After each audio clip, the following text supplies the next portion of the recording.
শেষ হলো port city এলিয়েন্সের উদ্যোগে এ concert for flood aid jam.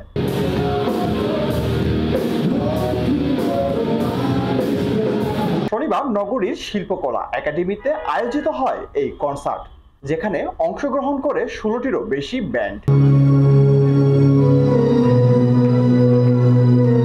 মূলত বন্যার্তদের সাহায্য করার জন্যই এই আয়োজন করে ঢাকা চট্টগ্রামের ব্যান্ড মেম্বাররা।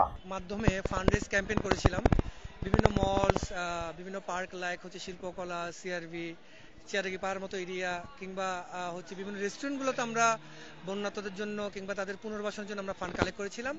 সো যেটা ছিল হচ্ছে পোর্ট সিটি অ্যালায়েন্স, যে আমাদের একটা প্ল্যাটফর্ম, ব্যান্ড মিউজিশিয়ানদের প্ল্যাটফর্ম, এটার ব্যানারে আমরা এবং আমাদের হচ্ছে শেষ অ্যাক্টিভিটিস ছিল একটা কনসার্ট। সো এখানে আপনি জানেন প্রায় 16-17টার মতো ব্যান্ড যারা আমরা পারফর্ম করছি এখানে, চিটাগাং ঢাকা বেস ব্যান্ডগুলা।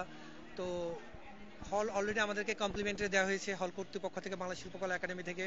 ইনফ্যাক্ট ব্যান্ডগুলো আমরা ফ্রিতে পারফর্ম করছি, যেটা আমরা আগেও বলেছিলাম।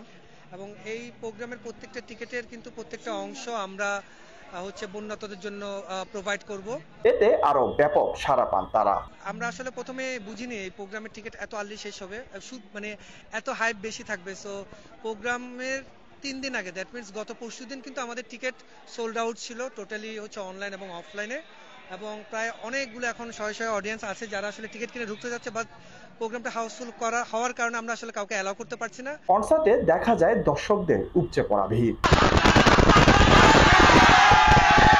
বন্যার্তদের সাহায্য করার জন্য এমন একটি আয়োজন সত্যি বড়ই চমকপ্রদ। এর আগেও নগরীর বিভিন্ন প্রান্তে নানান কনসার্টের আয়োজন করে এই সকল ব্যান্ড মেম্বাররা, যার অনুদান ইতিমধ্যে দেওয়া হয় বন্যার্তদের।